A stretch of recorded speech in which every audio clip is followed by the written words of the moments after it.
Imagine a place where time itself appears frozen, trapped beneath layers of ice older than civilization. A place so silent that even your heartbeat feels like an intrusion. This is Antarctica, the last continent untouched by cities, borders, and noise. A white cathedral at the edge of the world, where the wind carves prayers into snow and the sun hangs low like a distant observer.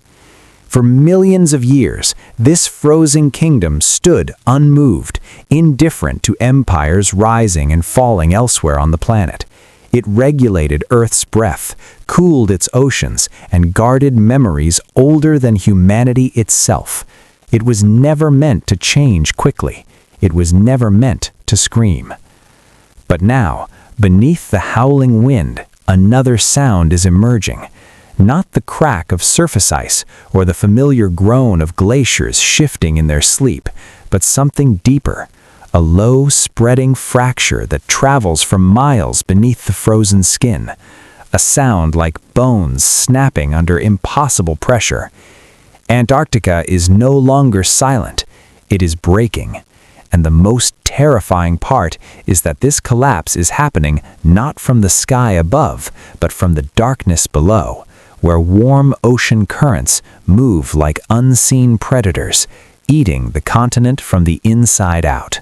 What we once believed would take thousands of years is now unfolding within a single human lifetime. Scientists arrived to document beauty, to study ice cores and ancient climate records, but many now speak in hushed voices, as if afraid the ice itself might be listening. Beneath their feet lies a frozen archive, layer upon layer of snowfall compacted over 800,000 years. Each layer holds trapped air, ancient atmospheres sealed like whispers in glass. The ice remembers a slower world, a stable planet, a time before fever. But in the upper layers, something changes.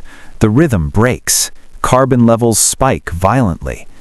The past does not flow smoothly into the present. It jolts like a nightmare interrupting a dream. The ice does not lie. It tells us that the planet is no longer merely warming. It is sick.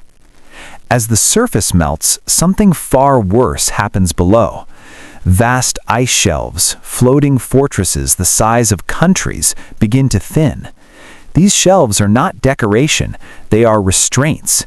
They are the massive plugs holding back inland glaciers from sliding into the sea. For millennia, they stood firm, invisible guardians of global stability. Now, warm seawater creeps underneath them, eroding their foundations in complete darkness. Caverns form, ceilings weaken, the shelves begin to tremble. When one collapses, it does not fall quietly. It shatters violently, releasing inland ice like an unchained beast. The collapse of one shelf triggers another.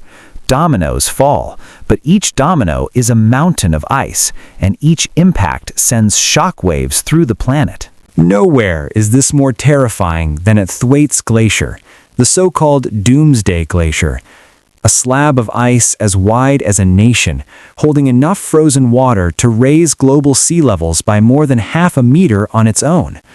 Radar images show its base dissolving, its grip on the continent loosening faster than anyone predicted.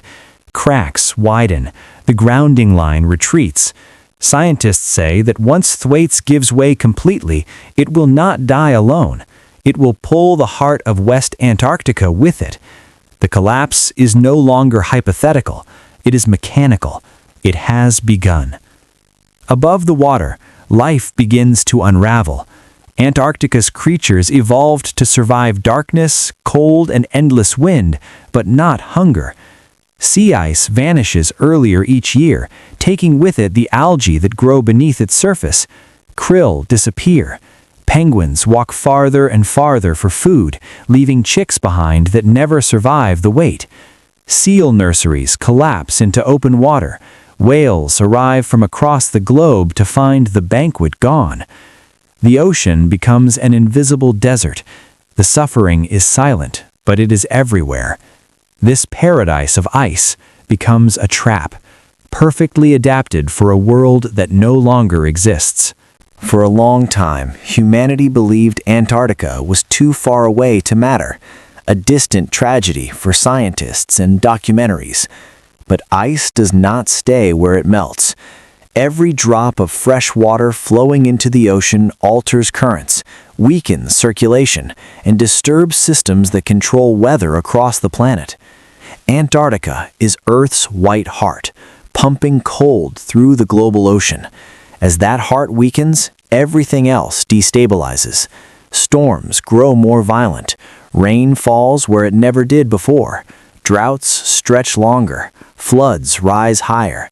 Cities thousands of kilometers away begin to drown, not knowing the water at their feet was born in a collapsing continent they will never see.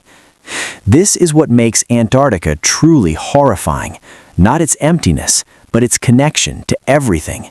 More than 90% of Earth's ice lives here. Locked inside it are oceans waiting to be released. If even a fraction escapes, coastlines redraw themselves. Entire nations vanish. This is not science fiction, it is physics. Gravity does not negotiate. Water seeks the lowest point, and the ice is losing its grip. There is a concept in climate science known as the tipping point, a threshold beyond which change accelerates beyond our control, a moment where the system no longer responds to restraint. The most unsettling question of our time is no longer whether Antarctica will cross this line, but whether it already has. Whether the sounds echoing through its fractures are not warnings, but confirmations that we are no longer deciding the future, only witnessing it unfold. The ice does not hate us. It does not judge. It responds. It reflects. Antarctica is a mirror held up to a warming world, showing us the consequences of heat carried invisibly through air and sea. Every city light, every engine, every moment of indifference sends warmth traveling south, molecule by molecule, until it reaches the purest place on Earth and begins to melt it from below. The collapse of Antarctica is not an isolated disaster, it is an echo of ourselves. This frozen continent has always been a journey through time. Deep within its ice, it preserves the past, a stable world of slow cycles and balance. On its surface, it shows us the present, a civilization powerful enough to alter planetary systems in the blink of an eye. And in its fractures, it reveals the future, not a destiny waiting to be discovered, but a consequence being constructed. We are the first generation capable of reading the planet's complete climate history, and we may be the last with the power to prevent its erasure. The tragedy is not only the loss of ice or animals or coastlines, but the burning of Earth's greatest library, chapter by chapter, drip by drip, just as we finally learned how to read it. Antarctica is collapsing. Not suddenly, not loudly, but relentlessly. And the most terrifying truth is this: when the ice finally falls silent, it will not be because it forgave us, but because there is nothing left to break.